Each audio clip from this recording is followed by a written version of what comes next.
Dans cette deuxième partie, les amis, de cette vidéo intime que je partage avec vous, mes 31 abonnés, et sourire, et sourire. Mais c'est des vrais sourires. Et je voudrais commencer cette vidéo, plutôt le titre de cette vidéo, ça va être Mes ennemis. Et j'ai besoin de votre aide. Et si vous pouvez me laisser un commentaire, et ça c'est vraiment si vous voulez, vraiment. Et de tous ces mots effrayés que j'écris, horrifié, bouleversé. Et c'est le mot horrifié que je vais prendre. J'avais bien un ennemi. Et pour ça, j'ai besoin de votre aide à vous, les Français. Les Français avant vous tous, hein. Mais spécialement les Françaises et Français. Car cet ennemi-là, je l'ai découvert ici en France. Mais il se peut que ce soit un ennemi que j'ai eu au Chili. Et j'étais en train de méditer, je me dis, médite Nelida. Voyez, toutes ces choses-là, j'ai plein de choses. Que dès que j'aurai le temps comme ça de parler de mon intimité avec vous, petit à petit, je vais vous dévoiler d'autres sujets. En fait, je me dis que c'est possible que ce soit, pourquoi pas un Chilien, même pourquoi pas un Argentin. Mais le truc, c'est entre le Chili et la France, je trouve, qu'il faut chercher. Je ne sais pas quelle conclusion vous allez tirer, vous, surtout vous les Françaises, les Français. Mais c'est possible que ce soit un Chilien. Mais j'étais en train d'analyser ma vie, vous savez. Toujours est-il que cet ennemi, je l'ai découvert en France. Et c'est bien un homme.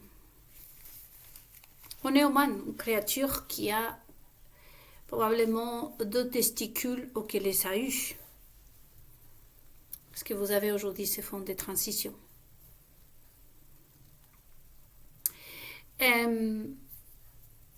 Au Chili, quand même, j'étais en train de penser à ma vie, me remémorer, faire de la sophologie sur moi, moi-même. Et je remercie Dieu, mon Dieu, car vraiment j'ai eu une enfance avec un papa, une maman. Et j'ai pensé à ma maman aussi, qu'elle a été accusée par le groupe des féministes d'être une femme soumise. Vous savez, moi aujourd'hui, quand je vois toutes ces saletés que j'ai découvertes, et je suis sûre que plusieurs d'entre vous me diraient, parce que des hommes me l'ont dit de façon personnelle, c'est pas la peine de te contaminer, pourquoi est-ce que tu vas chercher dans cette saleté, c'est comme aller creuser dans une fosse septique, Nel et tout. Laisse ça de côté, ne te mêle pas de là, vis ta vie, ignore, etc. Les conseils, c'est pas mal, hein. C'est toujours utile, c'est des conseils pour me protéger.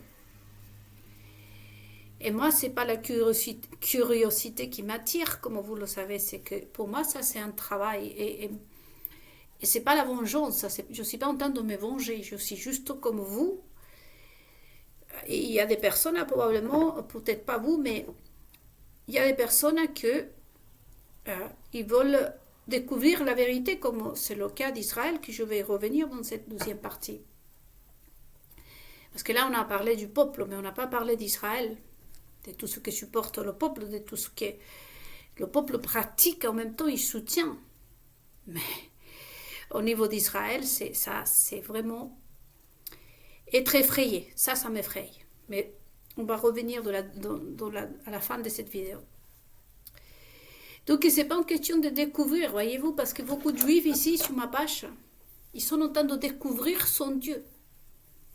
Ils sont en train de découvrir le bien. Comme je vous disais dans d'autres méditations, probablement aujourd'hui, le Mossad, et ces groupes d'agents secrets, voyez-vous, ils sont en train de découvrir ce qui est la vérité, ce qui est le bien. C'est son fond volé là. C'est son fond perdu que je les appelle. Tout ce qui est artiste, journaliste, tout ce que vous voyez là, que vous pensez qu'on invente en vie, hein, fille de je ne sais pas quoi, née je ne sais où, et que finalement ce sont des enfants perdus. Probablement ils sont en train de découvrir aujourd'hui la vérité. Je pense à Brigitte Bardot. La Bardot, la grande artiste française, qui probablement à la fin de sa vie, elle découvre que toute sa vie à elle n'était pas la vraie. Que ce qu'elle pratiquait c'était mal et elle pensait que c'était le bien. Moi, en ce moment, je suis en train de découvrir le mal. À différence qu'à moi, le mal me plaît pas. C'est une découverte en même temps, que ce soit des deux côtés en fait. Et pour d'autres personnes, les plus heureux ici devraient être vous d'ailleurs. Parce que c'est confirmation pour vous. D'une manière ou d'une autre aussi, je suis en train de faire une découverte.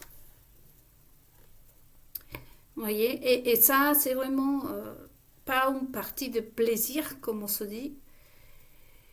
Ça me fraye. Je suis effrayée, je suis horrifiée. Et donc, je reviens à mon ennemi. Et je viens d'un ennemi qui m'a valu presque l'enfermement dans un hôpital psychiatrique. Et comme je vous disais, ça peut pas être un Chilien, parce qu'au Chili, quand même, j'ai réussi, comme je vous disais, à avoir une enfance, en fait, avec une maman et un papa, comme je vous disais. Et une mère qui, vraiment, s'est mariée vierge, et un père aussi. Mes grands-parents aussi. Et que du sexe, vraiment, ils connaissaient vraiment, je pense, que ce que je connais, moi. Et quand je vois qu'à l'époque, ma mère a été vraiment appelée à l'ordre par les débuts du féminisme, on peut le dire,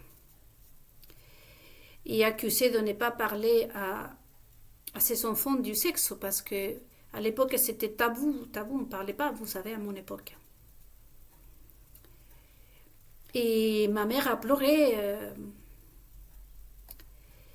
On l'a vraiment traitée d'ignorante, des pauvres.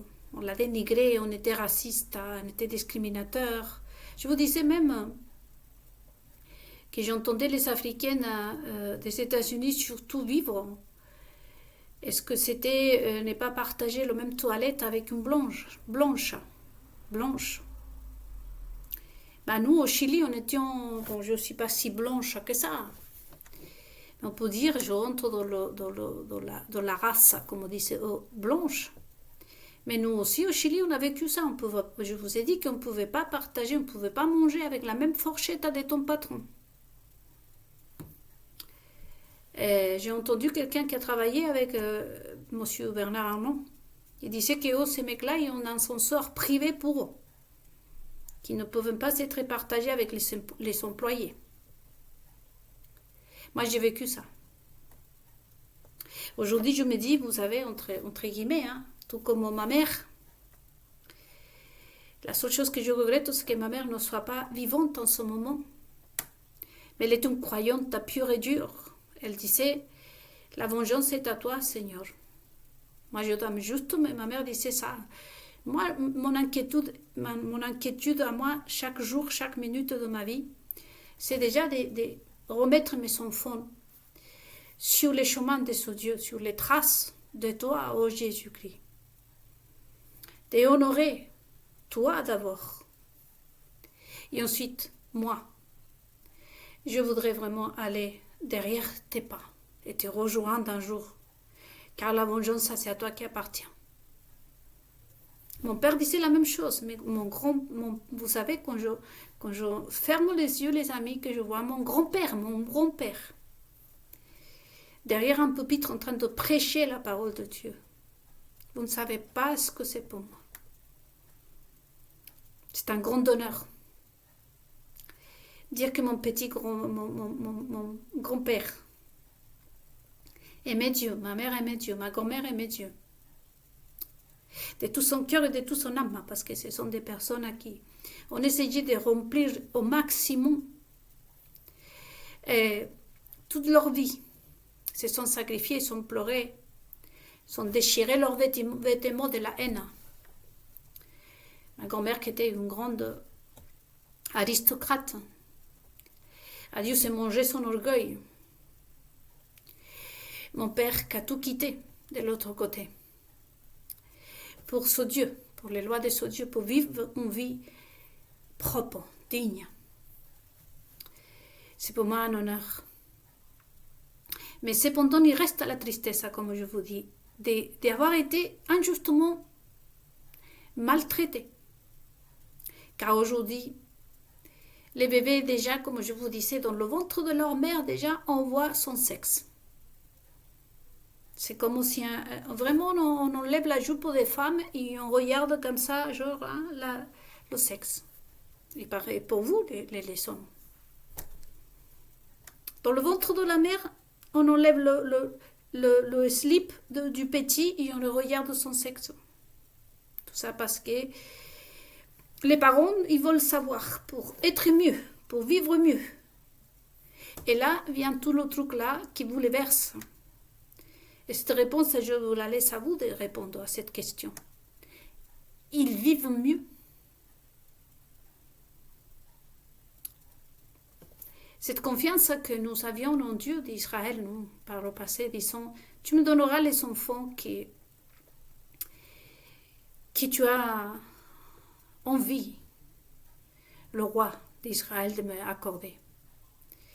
Vous savez, les femmes qui vivaient autour de ma mère, il y en avait quelques-unes qui avaient 2 enfants, 1 enfant, 4 enfants, 6 enfants, 7 enfants, 8 enfants, d'autres 11 et d'autres 14. D'autres, ils avaient eu même 15 enfants. D'autres, ils n'ont pas pu avoir des enfants. C'est rare l'enfant qui était né mort ou avec une maladie, problème des reins, de cœur, toutes les maladies que vous voyez aujourd'hui. On laisse naître avec toute la technologie des enfants sans jambes, sans bras, pour que ça serve pour nous. D'ailleurs, comme moi, j'étais dépressive, je vais dire, non? Que j'ai appris tout ça à propos de mon ennemi, que je vais y revenir, les amis. On m'envoyait, hein? Et je me sens encouragée par un homme qui n'a pas ses bras et qui a le sourire dans les lèvres. Une dame qui, ses 2 filles, étaient mortes dans un accident de voiture. Et on utilise ça, on laisse naître ces personnes-là, des siamesses avec 2 têtes. Mais qu'un seul appareil, comme on appelle ça, reproductrice, je vous invite à méditer à ça, les amis. Ce sont 2 personnes dans une. Mais par contre, on doit tuer un enfant, hein, comme par exemple en Chine. Je n'arrête pas de penser à la Chine, tout comme je pensais à Pierre Portmanov, à ce Français-là qui était un pianiste. Il y a tant d'autres. Mais ça n'empêche pas que aussi, moi aussi, comme ce soir je vous dis, j'ai un ennemi. Et chacun d'entre vous. Hein. Et donc, toutes ces personnes-là servent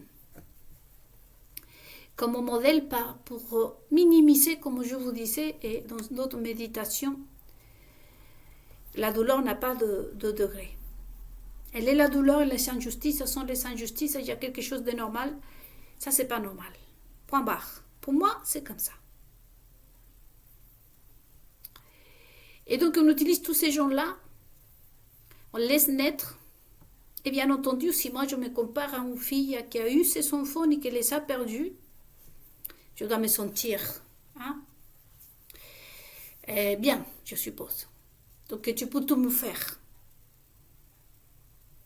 Parce qu'en comparaison avec ces personnes-là, nous avons la vie cool, non? Et ça aussi, ce sont des enseignements que les enfants aujourd'hui apprennent à l'école. À minimiser le degré de méchanceté, tout comme le pardon, on parlait que le pardon a toujours servi pour encourager le mal. Et donc, nous, par le passé, voyez-vous, ces femmes-là, je me suis remémorée. Et dans le coin, comme je vous dis encore une fois, il y avait ça. Des enfants qui...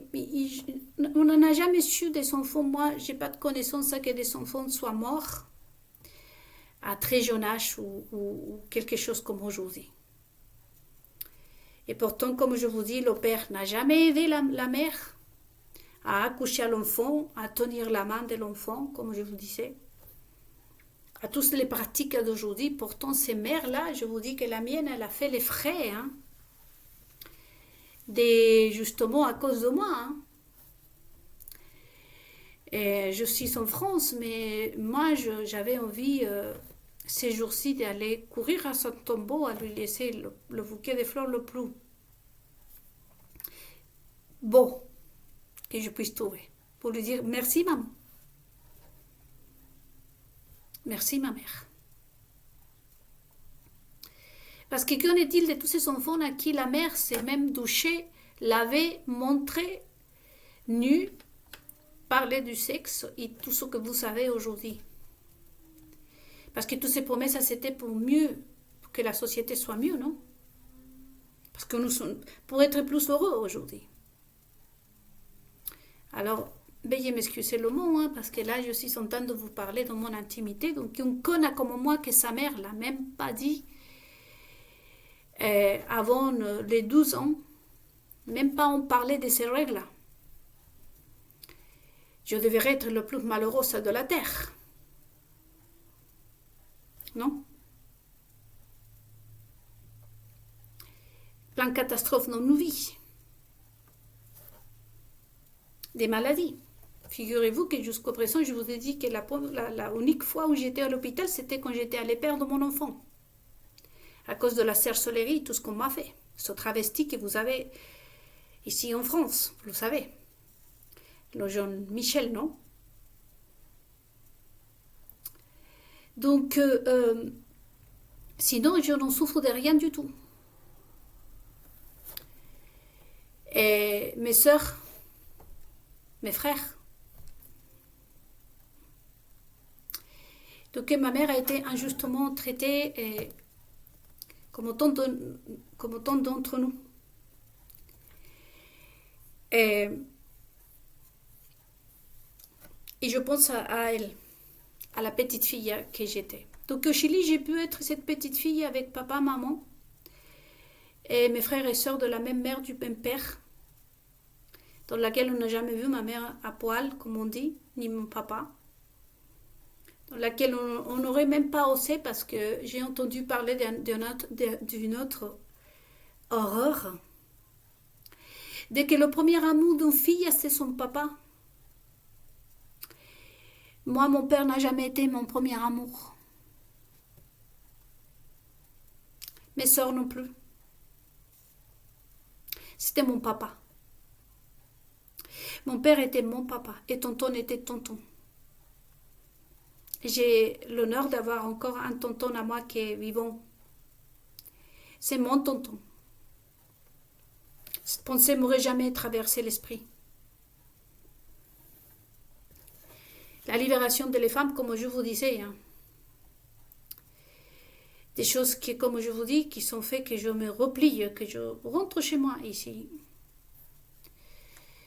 Et ne plus rencontrer ces personnes, hein, parce que je considère vraiment que toutes les artistes, hein, tous ceux qui sont, parce que vous savez qui sont derrière. J'ai vu Elodie Goudan, qui prend aussi de moi, enfin il y a tous ces artistes, le pouvoir qui s'attend de ces nanas-là, c'est de pouvoir vous espionner. Encore une fois, je me suis mis tous les moyens d'espionnage et voler au peuple toutes nos idées, tout ce que nous sommes. Je sais par qui je suis espionnée et tout ça.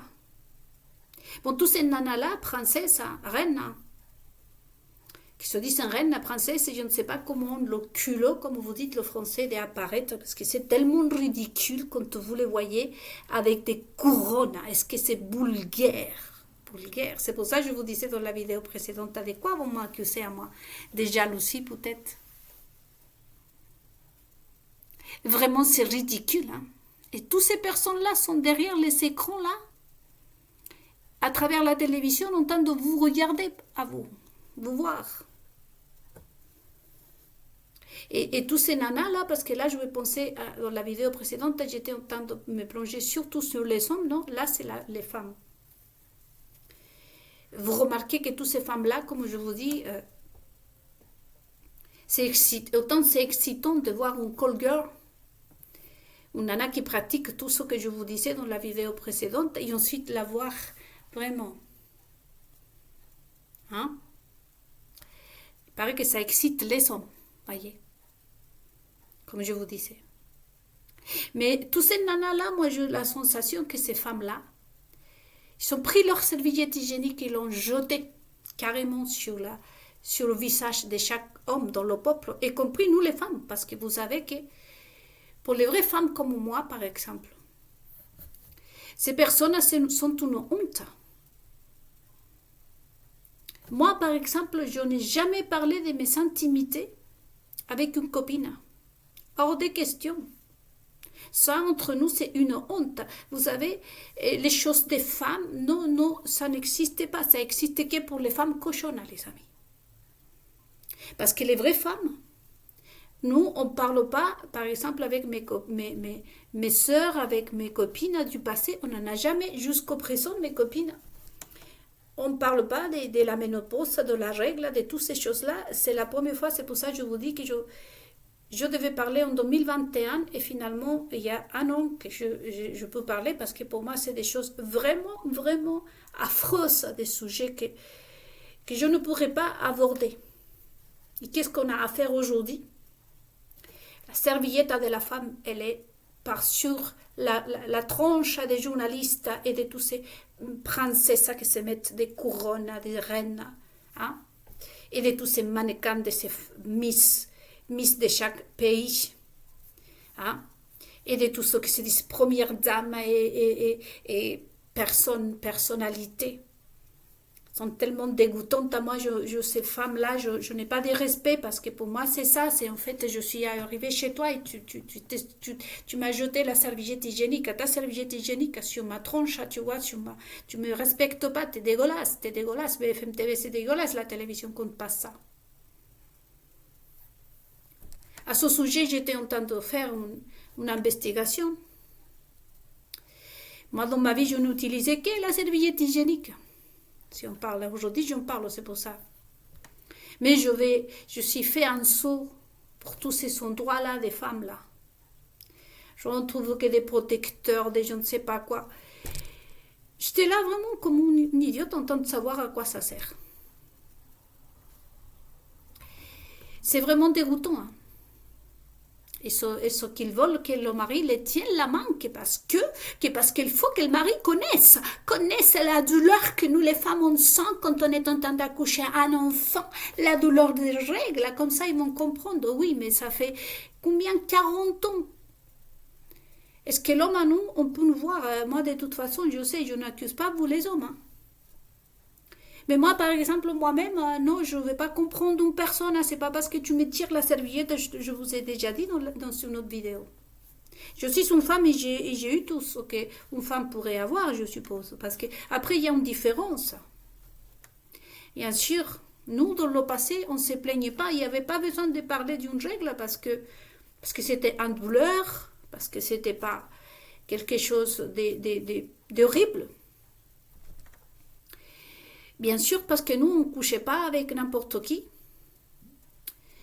Je vous dis, la plupart des femmes, c'est mariées vierges, les hommes, c'est mariés vierges. Aujourd'hui, c'est difficile de retrouver un homme qui n'a pas eu des rapports sexuels sodomites. En Israël, la sodomie est autorisée dans les couples hétérosexuels déjà. Moi-même, on me dit, quelle est la première chose que tu cherches dans un homme, Nel? Bon, déjà, c'est un homme qui n'a jamais qui s'est jamais fait tripoter les fesses, en fait. Je posais la question à plusieurs hommes, me disaient, difficile, hein. C'est vrai que là, tu as monté la barre très très haut parce qu'aujourd'hui, 9 de chaque homme s'est déjà fait tripoter les fesses ou néanmoins, ils ont eu des rapports sexuels, même si c'était avec une femme, mais on a eu un rapport sadomasochiste, pardon, je n'ai pas entendu parler en espagnol, ils ont eu un rapport homosexuel. Il me dit, où tu vas trouver cet homme-là?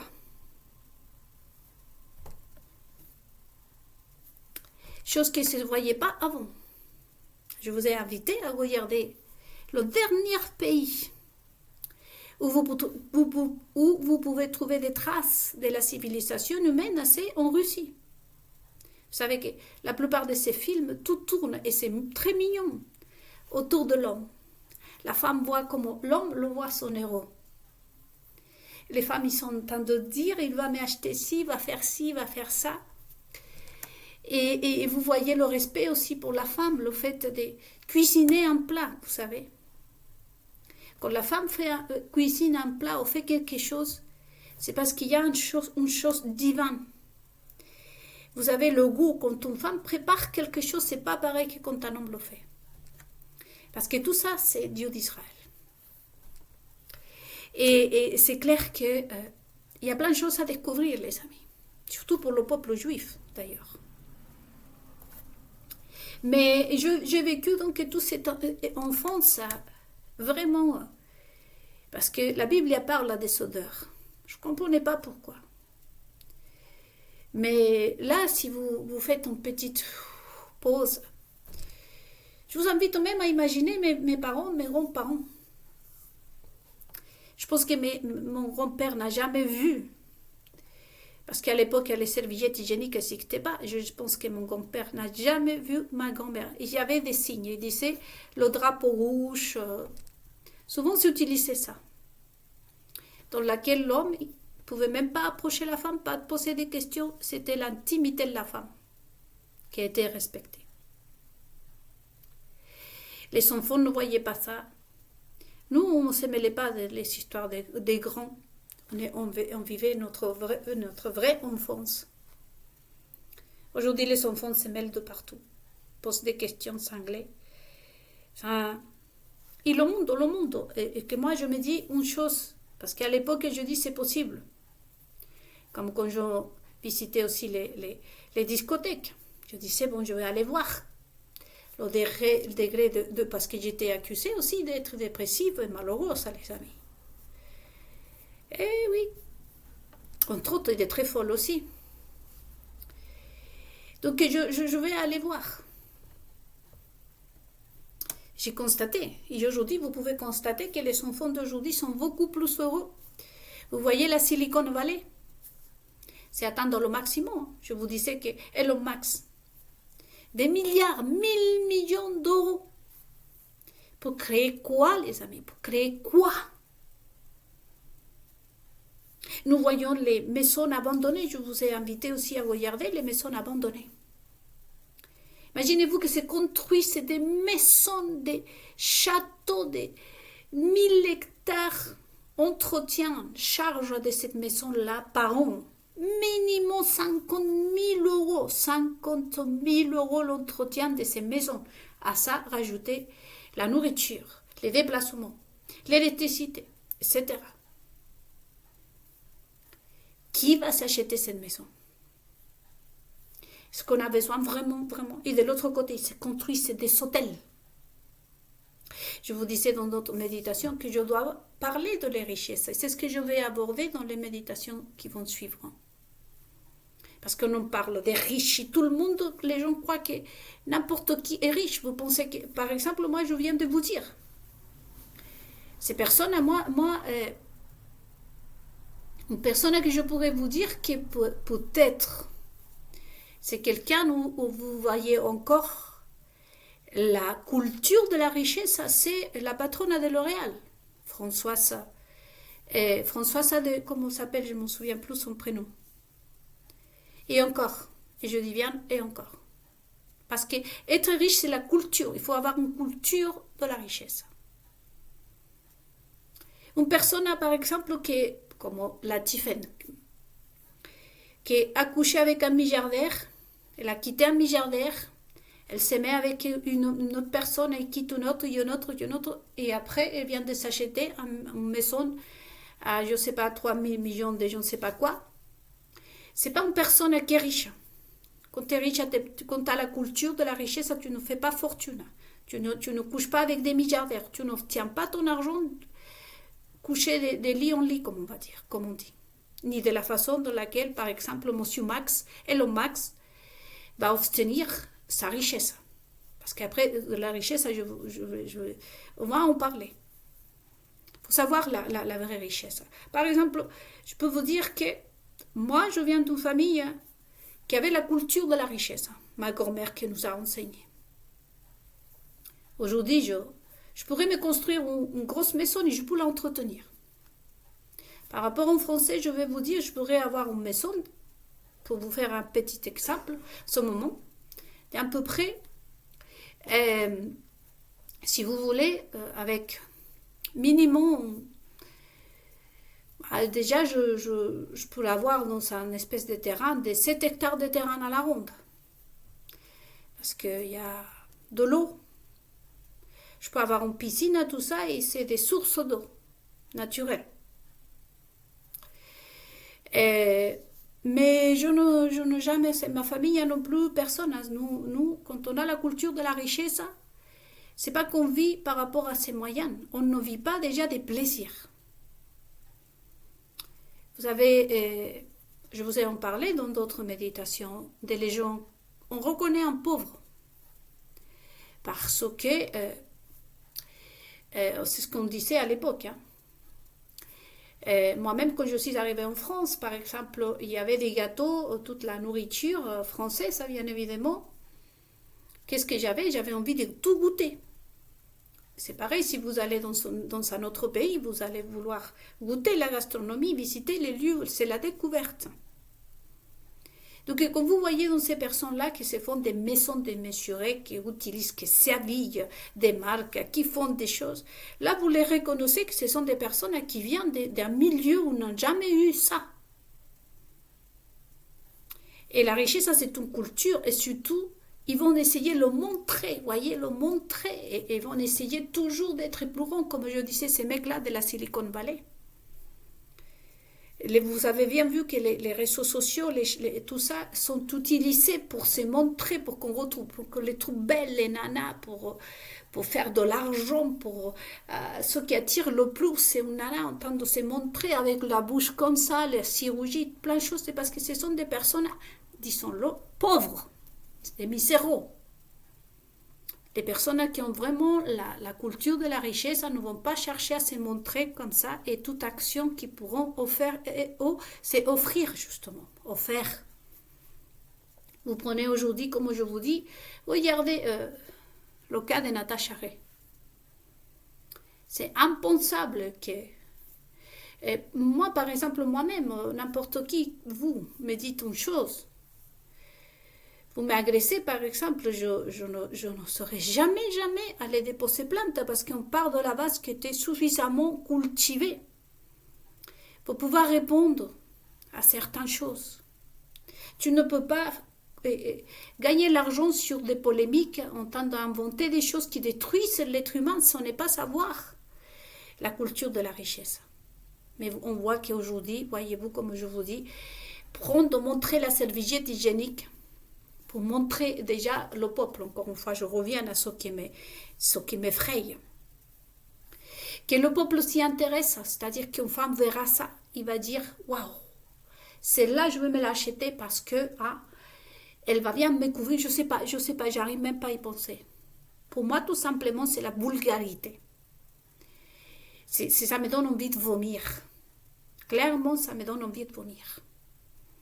On a vu dans les Jeux olympiques, vous savez, cet homme-là qui est sorti, ses testicules du plat. Quelle est l'image pour la France? Quelle est l'image pour ce pays? Que vous passez la baguette là où on pense pour la servir ensuite. Vous pensez que ces personnes pensent? Ils ont la culture, ils sont cultivés, ils sont élégants. Et les gens derrière ont le temps d'applaudir.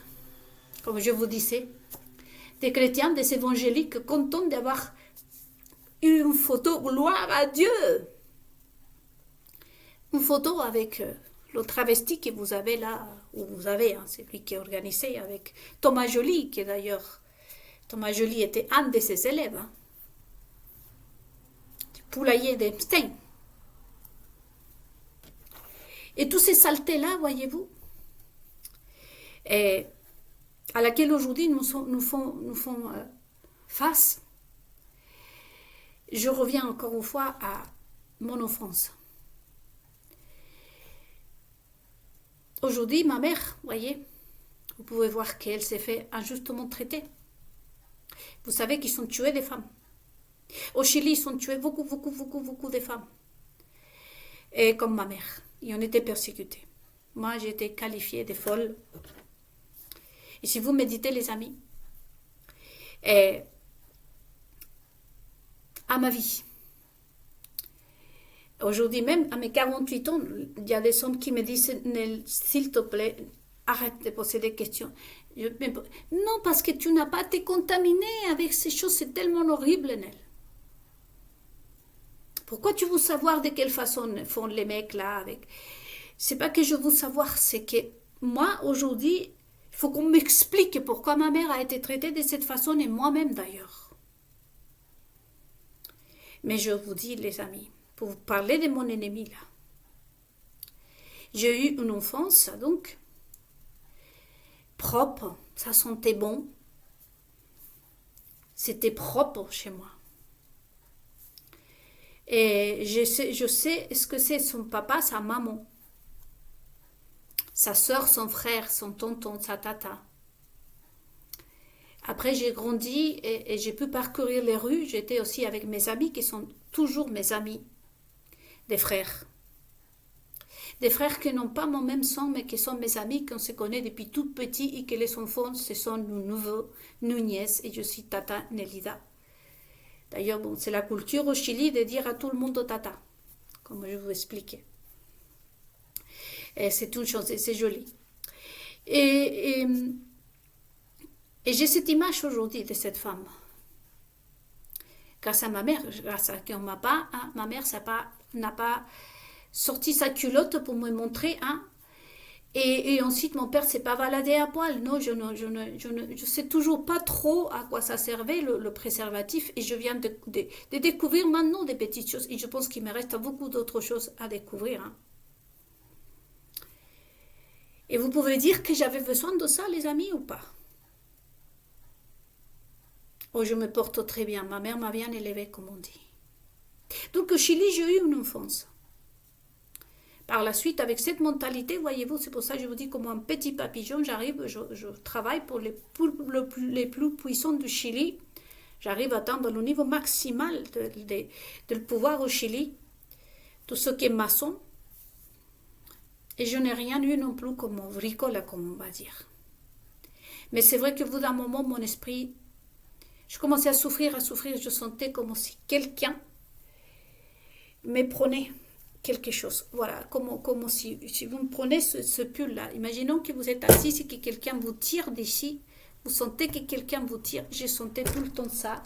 Et tout comme si quelqu'un me caressait la tête et tout ça. Et je n'avais aucune idée de la sorcellerie. Et c'est tout ce que je retiens du Chili. Et des rêves bizarres que je faisais au Chili. Mais c'est pour ça que je parle de mon ennemi, que je ne sais pas si... Il se peut que ce soit chilien. Mais vu l'expérience que j'ai eue avec la maçonnerie au Chili, je vous laisse déméditer les Français. Pardon. Et ensuite, après, je découvre un vrai ennemi ici en France, c'est sûr. Que ce soit chilien, que ce soit français, c'est pour ça que j'ai besoin de votre aide. Je découvre ici cet ennemi. Vous savez que la sorcellerie puissante, hein, parce que je sentais que vraiment une fois, c'est pour ça que je vous dis que c'est un homme, il était en train de m'étouffer. Et toujours, autant mon mari qui était ensorcelé, toujours c'était ça, cette envie de m'étouffer, vous savez. Je ne sais pas pourquoi. Si vous êtes un sorcier, même si on me l'a déjà expliqué, mais vous devez savoir ce que signifie. Toujours, ils ont envie de m'étouffer, vous savez. Et cette haine qu'il y a, cet homme-là, qui est toujours assis au pouvoir français. J'ai soupçonné Nicolas Sarkozy, parce que ça a commencé justement avec le gouvernement Sarkozy.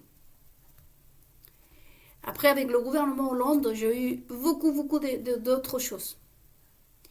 C'est là que les violences avec mon mari sont commencées des plus belles. Et après, il y avait tous les rêves cochons, comme je vous dis. Mais le pire a commencé en 2017. Là, vraiment, c'est là que mon mari a été vraiment à ça de me tuer.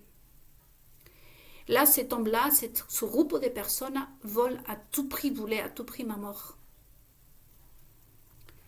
Là, à ce moment-là, j'ai échappé à la mort plusieurs fois, les amis. Et mon enfant n'a passé. Et je ne comprends toujours pas aujourd'hui, vous savez, malgré tout. Je peux comprendre qu'aujourd'hui, et là je vous laisse à méditer les Français parce que de ce côté-là, il faut que je fasse cette investigation. Pourquoi on m'imite? Vous savez que cette personne, une fois, je me suis mal maquillée. Elle a fait la vidéo pareil, avec une vidéo qui utilise avec l'intelligence artificielle. L'ennemi que j'ai en France. Et souvent, je suis sans maquillage. Récemment, il sort une vidéo disant pourquoi elle sort avec son visage sans maquillage alors qu'on sait qu'elle se maquille. Mais tout m'imite, tout me prend. Je mets une petite fleur ici, pareil. Tout. Je voudrais savoir qu'est-ce que ça veut dire ça, qu'une personne t'imite, te prend tout. D'après les sorciers, il y a eu, comme je vous ai dit, cet échange de destinée. L'idée de cette personne, c'était vraiment de prendre ma vie. Et d'ailleurs, on vous l'a raconté à vous les Français. La femme des arts et des lettres. On s'est connus dans son banque, dans un lycée. Elle vient d'une famille bourgeoise, avec une sœur qui est morte à 4 ans. Toutes similitudes, c'est ma vie que BFM TV, la télévision, vous a raconté, par image, vous a raconté ma vie. Ma vie, tout dans le détail. Je vous ai montré mes vêtements et la vidéo a été supprimée, je ne sais pas comment, sur de ma chaîne YouTube. Mais je vais refaire la vidéo. Tout ce que je faisais, tout ce que j'aimais. Le palais là, où est Jean-Michel, les Français, tout un coup rempli de fleurs et de tout. Si vous voyez mes photos, vous savez, ma grand-mère, avant de mourir, elle avait mis des fleurs de partout. Toutes mes idées, on l'a répété. Et moi, pour moi, c'est mystérieux. Je voudrais savoir qu'est-ce que cela signifie quand une personne t'imite. Bon, comme je vous disais, d'après les sorciers, c'est un change de destinée. C'est pour ça que moi, je dis que ces personnes aussi, je confirme, que ces personnes qui vous savez ont le pouvoir, vous les Français, ce sont des mafieux, ce sont des personnes qui viennent parce que l'échange de la destinée, ça donnait quoi chez moi? Ça donnait des meurtres, et ça donnait des violences, ça donnait plein de choses. On échange de ma vie, parce que quand vous êtes un sorcier, vous échangez la vie des gens. Imaginons que vous êtes une bonne cuisinière, et que moi je sois nulle dans la cuisine, et moi je sois une personne dans l'art, je puisse peindre. Donc l'échange de la destinée, c'est que moi je vais devenir très bonne dans la cuisine, mais par contre à vous allez avoir du mal après à préparer un gâteau, vous allez vous rater en tout. C'est ça quand il y a eu, vous savez, un échange de destinée. C'est pour ça que mon enfant est mort, mon mariage est bousillé, mon mari a failli me tuer, parce que si jamais il m'aurait tué, là, il serait approprié de ma destinée complètement dans ce monde. Je vous laisse à méditer, les amis, parce que ça m'effraie. Combien de nous, pourquoi aujourd'hui, comme je vous disais, aucun mariage est réussi? Il n'y a que le leur. Pourquoi on t'imite autant? Quelle est l'intention derrière une personne à imiter? Je me souviens que quand on était petite à l'école, et on avait parlé, parce qu'à l'époque on parlait de ça. Donc, et on faisait des mimes. Vous savez, le mime. Et donc la maîtresse nous mettait à l'épreuve. Elle disait, bon, par exemple, une personne méchante va faire la même chose que toi. Et on mettait des exemples, on mettait une petite fille et une autre qui l'imitait. La petite fille faisait ça, le mime faisait ça. La petite fille faisait ça, le mime faisait ça. Et c'était pour nous enseigner à l'époque que toutes ces personnes-là, ce sont des personnes qui ont un dérangement mental. Et ils n'ont pas... le cerveau, il y a comme disent les scientifiques, non? Il y a une partie qui agit comme un moteur, si vous voulez, comme une espèce de... Comment je pourrais vous dire? Pour stopper quelque chose. Et ces personnes-là ont cette partie du cerveau abîmée. Et c'est la conséquence des drogues, des sodomies, et des violences, surtout sexuelles. Parce que je vous ai dit dans d'autres méditations que pourquoi la colonne vertébrale qui va jusqu'ici, jusqu'au cerveau, il monte ici, il termine juste dans l'anus. Dans d'autres méditations, je vais vous vous partager de quelle façon on peut aussi reconnaître une femme ou un homme qui a pratiqué la sodomie. Parce que dans tous ces actes d'imitation, par exemple, et vous pouvez reconnaître une personne sodomite rien que pour ça. Il y a d'autres, parce que vous le voulez ou pas, surtout quand la personne s'est fait toucher l'anus derrière, il y a un rapport direct avec son cerveau. Mais bien évidemment que si jamais ces informations, la scientifique-là, ils ne vont jamais vous le dire. Hein. Donc, je me suis fait passer à tabac. On m'a menacé de mort. Et je ne suis une personne apparemment pour cet ennemi que j'ai, no grata, comme on dit. Comme je vous ai dit, l'intention, l'attaque était tellement forte que ce qu'elle voulait, c'est m'envoyer des messages pour dire « Quitte la France, va-t-on » à ce point de racisme. Et après, dans cette méditation, je vous dirai, parce que j'ai même un amoureux au sein de le pouvoir français et que je n'ai jamais rencontré. Et vous savez, on m'a chassé la France. On m'a empêché, c'était comme si quelqu'un m'empêchait constamment d'avancer, vous savez.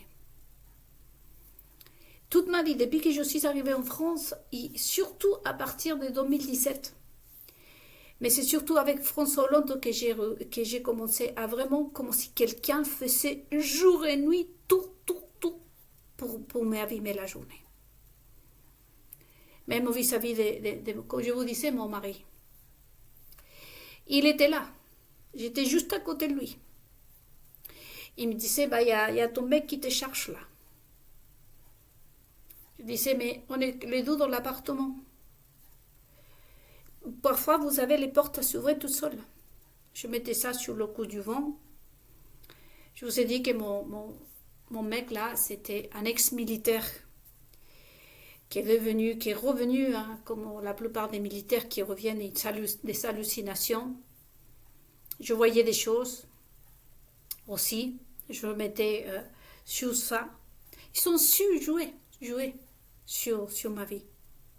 Mais le message de tout ça, c'est de me dire que vous, les Français, vous ne voulez pas de moi en France. Mais bien évidemment, je ne suis pas restée pour tenir tête. Mais je sens que vraiment, vous avez besoin de vous prononcer, vous les Français. Moi, je vous ai écouté. Et ce soir, dans cette vidéo, à travers de cette vidéo, je voudrais dire à cette personne que déjà, tu n'es pas français. Parce qu'à moi, les Français, ni m'ont dit de partir, ni m'ont dit de rester. Ils ne se sont même pas prononcés. Moi, je sens qu'au bout d'un moment, si pour toi, l'ennemi que j'ai, si jamais il est là, ce que je lui dirais, c'est que moi, je voudrais entendre les Français me dire de partir. Mais je ne pense pas que je vais entendre ça. Mais faire autant de mal, les amis, je voudrais que vous soyez français parce que je n'arrive pas à comprendre pourquoi cette personne qui est au sein de l'État en France. C'est un groupe de femmes et des hommes, mais je sais que c'est lui qui me persécute. Je voudrais que vous m'aidez à penser pourquoi. Quelle est la raison pour laquelle cet homme-là, que je ne connais même pas, parce que si je saurais, comme je vous dis, je soupçonne Nicolas Sarkozy, mais Nicolas Sarkozy, si on réfléchit, déjà je ne suis pas son style de nana, et pour quelle raison ce mec m'en voudrait? Et en connaissant qui est Nicolas Sarkozy, s'il aurait voulu me faire du mal, ça fait longtemps qu'il m'aurait envoyé à me tuer. Qui pourrait être cette personne à qui? Et je pense à Bernard Arnault. C'est lui qui m'a exploité davantage. Ou peut-être sa femme. Hélène là. Sur quel doigt prendre le nom des gens pour se venger? Et quel est le mal que je fais à la France, moi? C'est ce que je voudrais que vous m'aidiez vraiment, mes amis, à méditer. Quel est le mal? Et puis, pour quelle raison la France me chasserait d'ici? Je peux vous dire que moi j'ai souffert le racisme de la part de ces personnes qui sont au sein du pouvoir. J'aimerais qu'un jour ils m'expliquent pourquoi. Aujourd'hui, ils n'ont aucun élément, je suppose, pour m'accuser, que je veux l'argent, que je suis désespérée. Et la seule chose qu'ils peuvent m'accuser, c'est que j'ai besoin du sexe. Puisque c'est la seule chose que je n'ai pas, si vous voulez. Bon, j'ai pas besoin, j'ai pas envie non plus. Parce que le reste, je n'ai pas besoin de rêver. Étant donné que je travaillais avec la maçonnerie, que je ne suis pas en train de mentir, c'est pour ça que je vous dis, si aujourd'hui je suis vivante, c'est pas possible que ce soit un mec comme Nicolas Sarkozy, qui c'est un maçon pur et dur, et tous les autres. Il doit bien avoir quelqu'un, vous savez, qui m'aille, et je voudrais savoir, pour moi, c'est le mystère jusqu'à aujourd'hui de savoir qui c'est. J'aimerais bien qu'ils me disent pourquoi, en fait. Qu'est-ce que j'aurais pu lui faire à ces personnes? Le mal qui jusqu'au présent, là, jusqu'au présent. C'est des choses vraiment... parfois, nous avons des ennemis et on sonne tout ça. Pourquoi je vous partage tout ça ce soir? Parce que c'est des choses qu'on va... soit dans son église, ce n'est pas la peine, parce que là-bas, ils vont vous dire que péché caché, que je ne sais pas, qu'on n'a pas prié Dieu, que je ne sais pas quoi. Les pasteurs surtout culottés. Et que dire des Juifs? Les Juifs, ce sont les plus ignorants de la terre. C'est pour ça que je dis, je suis effrayée. Je n'ai pas eu le temps d'en parler davantage dans cette 12e partie de cette vidéo. Par rapport au peuple juif, tout ce qu'on leur montre, par où on les traîne. Et la liberté, comme je vous disais, qui veulent avoir le peuple juif, de pouvoir avoir la liberté de mentir, de faire plein de choses. C'est ce qui s'est plaigné pendant qu'ils étaient dans le désert avec Moïse. Pour ne pas accomplir la loi de Dieu. Pourquoi soutenir le mal? Pourquoi si tu es une femme, que tu pratiques la même chose que si j'ose dire, Melania Trump ou ce travesti qui est au sein de l'État français, pourquoi le suivre? Pourquoi le soutenir? Et je me dis, le peuple en fait. Et ces personnes, comme à l'époque, les maçons m'avaient donné la réponse. Ils m'avaient dit, parce que vous êtes à part, ma chère. Vous êtes à part, mais vous ne savez pas comment c'est le peuple. Nous, on donne au peuple ce que le peuple demande. Et c'est ce qui m'a envoyé la réponse à des BFM TV, à des journalistes. Nous, on répond à la demande. Mais après, il y a l'hypocrisie. Pourquoi les jeunes veulent un monde meilleur? Pourquoi tu te plaignes? Je me dis encore une fois, c'est pour ça que j'aimerais bien que cet homme-là, que cette personne qui m'haïsse autant au sein de l'État français, si jamais vous pensez que c'était un Français, parce que comme je vous dis, au Chili, je n'ai fait du mal à personne. Si je m'aurais pris un maçon, vous savez, je ne serais pas vivante. Néanmoins, les conséquences auraient été lourdes. Je terminais mon travail avec eux en bon terme. Et d'ailleurs, avec avec comment on appelle ça, avec simplement un contrat des paroles en me disant je ne me mêle pas de vos affaires et je ne me mêle pas des miens. Mais apparemment, non, les maçons n'ont pas tenu parole. Je respectais mon engagement, eux, ils n'ont pas respecté. Puisqu'ils sont permis qu'ici en France, regardez ce qu'ils ont fait de ma vie. Donc moi, j'aimerais que vous m'aidiez vraiment à méditer. Pourquoi cette personne qui est au sein déjà, est-ce que vous pensez que c'est un Français? Ou ça peut être un Américain aussi. Mais pour quelle raison? Je pense surtout à la famille Rothschild. Vraiment. Mais pour quelle raison? Qu'est-ce que je leur ai fait? Qu'est-ce que j'ai fait à toutes ces personnes-là? Pourquoi m'haïr autant comme ça? Me persécuter autant comme ça? Pour moi, c'est un mystère, les amis. Pour ceux qui sont des vrais juifs, vous allez me dire, le diable reconnaît l'enfant de Dieu. Et la seule réponse que m'ont donné les sorciers et des personnes qui étaient des vrais croyants, et des hommes qui n'étaient pas des croyants, mais qui sont des hommes, ils m'ont dit toutes les personnes, ils m'ont dit toujours là, tous, ils m'ont dit le danger, tu représentes un danger. Tu représentes un danger pour la France parce que tu es une femme avec beaucoup de sagesse et bien évidemment, pourquoi on veut que tu t'en ailles de la France? Parce que la Française est convaincue de tolérer l'ouverture d'esprit, toutes ces choses-là. Et toi, tu es une personne qui va les réveiller. Tu vas réveiller la Française, tu vas confronter la Française. Donc tu représentes un danger, que ce soit à ce niveau-là, au niveau des connaissances, dans ta totalité, parce que de l'autre côté, tu es une juive aussi, que tu es dans la loi de Dieu, et ce n'est pas bon pour les autres juifs d'apprendre, 4000 ans après, ce qu'aurait dû apprendre il y a 4000 ans justement, ou 2000 ans à travers Jésus-Christ. Tu représentes un danger pour toutes ces prêcheresses chrétiennes, pasteurs, qui se disent guidés par Dieu. Tu représentes aussi un danger pour la maçonnerie. Puisque de toute façon, tu connais des secrets et tu connais des choses qui vont venir contredire la théorie scientifique, que ce soit à niveau scientifique, que ce soit au niveau politique et aussi au niveau tout juste logique.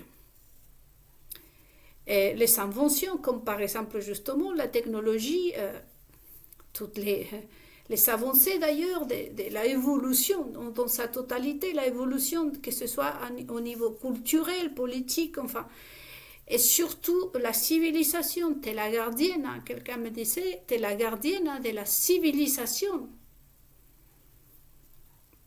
Et tellement de secrets que c'est clair que surtout en France, comme je vous disais, Bureau central, à propos de Epstein, parce que la France est clean. Ici, Epstein n'a jamais passé, ça vous le savez les Français.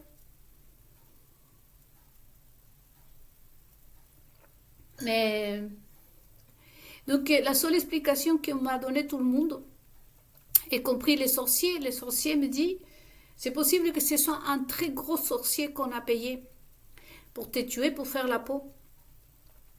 Parce que c'est justement ça. Révéler tous ces secrets, toutes ces choses-là, c'est briser la sorcellerie, briser le pouvoir maléfique, surtout, qui a été lancé sur la France. Vous savez que le Chili, aujourd'hui, n'importe qui ira là-bas, Vous pouvez voir que le Chili est sur un pacte satanique. Je le sens, je le vois. Quand je suis arrivée en France, j'ai tombé malade. J'avais mal de partout parce que les esprits, j'ai été confrontée à ces esprits-là, justement. La même chose qui m'est arrivée quand je suis arrivée à la France. Donc la seule explication, c'est ça, en fait. C'est au niveau spirituel. Je ne sais pas, les amis, si vous allez être d'accord ou pas, je vous invite vraiment à méditer à tout cet vécu le mien. À ceux qui peuvent m'arriver aussi. Mais vous savez, moi, je ne suis pas là, comme je vous dis, pour convaincre quiconque, pour me venger d'une personne. Et encore moins de ces personnes que je trouve tellement lâches. Pour moi, cette personne est déjà décapitée même. Il est déjà lapidé. Lapidé, je crois que c'est dit. Si c'est une femme. Si c'est un homme, ça fait longtemps. Il est né sans les testicules. Et s'est caché derrière, voyez-vous, et n'est pas montré son visage, et n'est pas m'appeler pour me dire, voilà pourquoi je te déteste. C'est déjà, n'est pas être un homme, encore moins un homosexuel. Parce qu'ici sur ma page, je sais que j'ai des homosexuels. Vous aussi, vous êtes concernés. Vous, d'un moment, malgré nos actions, les hommes restent, beaucoup de homosexuels, le vrai homosexuel reste un être humain. Mais ces personnes-là sont sans limite. Et je vois aujourd'hui à quel point. Ces personnes-là, cet homme-là qui me déteste, doit me détester parce que je suis, comme vous le savez, tout le contraire à ce que lui a créé. Une femme qui enlève sa serviette hygiénique et qui la jette, il la passe comme ça sur BFM TV en plein déjeuner, peut-être même. J'ai vu ça pendant les dîners, les déjeuners de ses concitoyens. Aucun problème. Tu manges avec une serviette hygiénique en train de regarder la pub d'une serviette hygiénique pendant que tu es attablé avec ta famille. Il n'y a pas de problème. Moi, je ne supporte pas, je ne tolère pas ce genre de choses. Comme je vous disais dans une autre méditation, pour moi, un homme, s'il voudrait s'approcher à moi, il faut que cet homme-là se respecte lui-même. Qu'il soit cultivé, qu'il soit propre, qui s'habille correctement. Je ne supporte pas un homme qui se coiffe comme un racaille, rempli de tatouages, qui parle des mots grossiers. J'aime beaucoup, surtout pas le grossier, voyez, mais on peut lâcher un mot, tout à fait, mais je veux un homme qui se respecte. Et des personnes comme par exemple monsieur Elon Musk, Donald Trump, si j'ose citer des noms, hein. Que dire de Bernard Arnault? J'ai jamais respecté Bernard Arnault. Et toutes ces personnes, et tout ce qui est roi, reine et tout ça, je ne les respecte pas parce que ce sont des personnes vulgaires. Et que dire de tous ceux qui sont dans le pouvoir? Donc moi, je suis tout l'opposé. Je suis ce qu'est la réalité. Je respecte un monsieur comme monsieur Poutine. Vladimir Poutine. Autrefois, Donald Trump a été pour moi l'image d'un homme plutôt que savait se tenir. Mais c'est vraiment peu pour des gens. Et moi, c'est pas la peine de me faire venir un homme cravaté avec des baskets. Je n'ai pas des admirations pour les mecs qui se trimballent derrière. Enfin bref, quoi. Et ces ingénieurs-là de la Silicon Valley, comme vous le savez, j'ai du mal avec ces personnes. L'image qu'ils donnent, en fait. Et toutes ces femmes-là qui enfin plein de choses. Et je préserve vraiment ce qui est le vrai être humain. Et le respect pour soi d'abord. Et si tu ne sais pas aborder un sujet, alors il vaut mieux te taire. Et la vulgarité qui existe entre les réseaux sociaux. Et heureusement que partout dans le monde, voyez-vous, c'est même cette femme qui a couché avec je ne sais pas combien d'hommes. Tout ça pour l'argent. Et tout s'est fait pour l'argent, voyez. Ces énormes bâtiments, comme je vous disais, ces avions, ces jets privés en train de jeter des champagnes sur des femmes anorexiques, qu'on sait que ces femmes-là vont se faire tripoter pour un seul mec, pour la seule raison que ce mec-là se dit avoir de l'argent. Voyez. Je voyais tout ça. C'est possible que ce soit ça le danger pour lequel cette personne qui est dans l'État français mais haïsse autant, dans le pouvoir, pardon, dans le pouvoir français. Je vous laisse à vous de méditer, n'hésitez pas à commenter. Et si vous ne commentez pas, je sais pourquoi c'est. Parce qu'ici, il y a des yeux de partout. Et vous avez raison. Je vous retrouve très vite, les amis.